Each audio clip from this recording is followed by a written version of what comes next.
Bangladesh cricket বোর্ডের সাম্প্রতিক কর্মকাণ্ড নিয়ে সরব হয়েছেন জাতীয় দলের সাবেক অধিনায়ক তামিম ইকবাল। ফিক্সিং তদন্ত, নিষেধাজ্ঞা ও ক্রিকেটারদের সাথে আচরণ সবকিছু নিয়ে বিসিবির বিরুদ্ধে তীব্র ক্ষোভ প্রকাশ করছেন তিনি। গত শুক্রবার হার্ট অ্যাটাকের পর প্রথমবারের মতো সংবাদ মাধ্যমের সামনে আসেন তামিম। মোহামেডান ক্লাবের হয়ে বিসিবির সঙ্গে একটি বৈঠকে অংশ নেন তিনি। মূল ইস্যু ছিল ডিপিএলে তৌহিদ হৃদয়ের নিষেধাজ্ঞা ও তা ঘিরে সৃষ্টি হওয়া জটিলতা।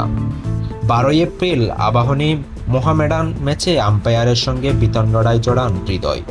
শুরুতে তাকে 2 ম্যাচ নিষিদ্ধ করা হলেও বিসিবির আম্পায়ারের বিভাগ নিয়ম বহির্ভূতভাবে সেই শাস্তি 1 ম্যাচে নামিয়ে আনে। এরপর আবারও হৃদয়কে নিষিদ্ধ করা হলে পুরো বিষয়টিকেই হাস্যকর ও বিচার বহির্ভূত বলে মন্তব্য করেন তামিম। তামিম বলেন, শাস্তি একবার দেওয়া হলে সেটা বুক করে নেওয়ার পর আবার দ্বিতীয়বার নিষেধাজ্ঞা আরোপের কোনো সুযোগ নেই। এটি ক্রিকেটারদের সাথে অন্যায়।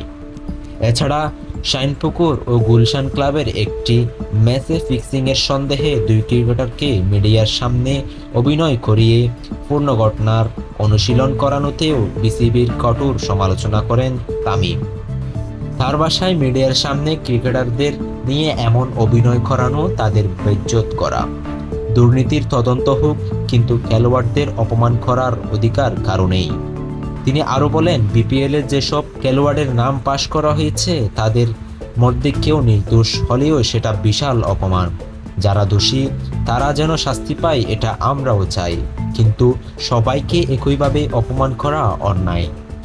সবশেষ তামিম বলেন, ক্রিকেটাররা বাংলাদেশের ক্রিকেটের সবচেয়ে বড় সেকেন্ড হোল্ডার। তাদের যদি সম্মান না দেওয়া হয় তাহলে ক্রিকেটের ভবিষ্যৎ হুমকিতে পড়বে। তামিম বিসিবি সভাপতির সাথে এই বিষয়ে বিস্তারিত আলোচনা করছেন বলে জানান।